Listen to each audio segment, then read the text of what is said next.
Share ko lang sa inyo guys kung paano tayo mag-compute ng ating phase voltage sa ating transformer. Assuming guys na ito yung transformer natin. Tapos ang voltage niya ay 380 volts. Ilagay natin 380 volts, no? Ang line to line niya ay 380 volts. Kumbaga ganito guys, no? Ang line voltage niya ay 380 volts. Tapos ang phase voltage naman, pag dito tayo kukuha at saka dito or dito, walang problema. Kung dito tayo kukuha, ganun din, no? Ito yung tinatawag na phase voltage. Ito yung unknown natin. Paano natin to i-compute kung ilan ang sa phase voltage natin? Ito sa transformer ito na 3-phase transformer. So mayroon na tayong given dito na ang line voltage natin ay 380 volts. So bali ito yung kunin natin ang phase voltage, no? Ngayon baka mayroong magtatanong, ano ba yung phase voltage? Ang phase voltage kasi from phase at saka sa neutral, kahit saan dito sa phase, isang phase ng ating 3-phase at saka isang neutral, yan ang tinatawag na phase voltage.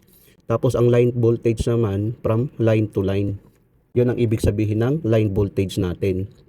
So ngayon, ang phase voltage natin ang dapat natin isolve. So ilagay natin dito, phase voltage. Tapos mayroon tayong given na 380 volts. Ang volt line, iganon muna natin, no, para maintindihan. I-divide natin sa square root of 3. So ganito ang formula na dapat natin gamitin para makuha natin itong phase voltage natin kung ilan ito. Ito guys sa 3-phase transformer ito. Ngayon isolve natin phase voltage. Ang line voltage natin ay 380 volts, no? I-divide natin to sa square root of 3. Ang square root of 3 natin is equivalent of 1.732. 1.732 phase voltage natin. I-divide natin 380 divided by 1.732. Itong square root of 3, ito na yung equivalent niya, 1.732. So 380 volts divided by 1.732. So mayroon siyang 219 volts. Pag i-round off mo yan, magiging 220 volts ito. Magiging 220 volts. Bali ang ating phase voltage, mayroon tayong 220 volts. So ang answer natin dito ay 220 volts. Ngayon ang tanong dyan, what if kung ang ating line voltage natin ay 400 volts? So gawin natin itong 400 volts. Ang line to line voltage natin ay 400 volts.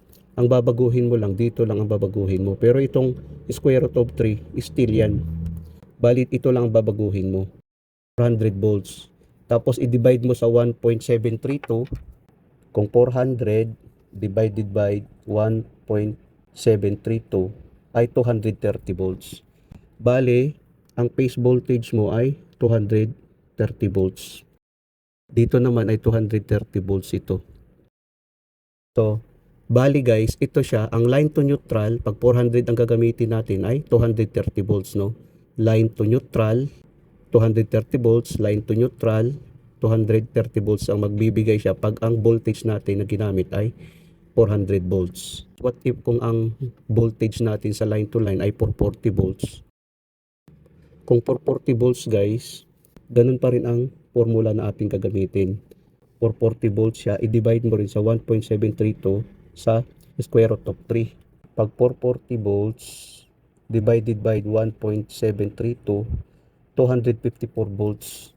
Bali, ang phase voltage natin ay 254 volts. Sana guys nakapagbigay ito ng kunting kaalaman sa mga baguhan. Maraming salamat sa inyo.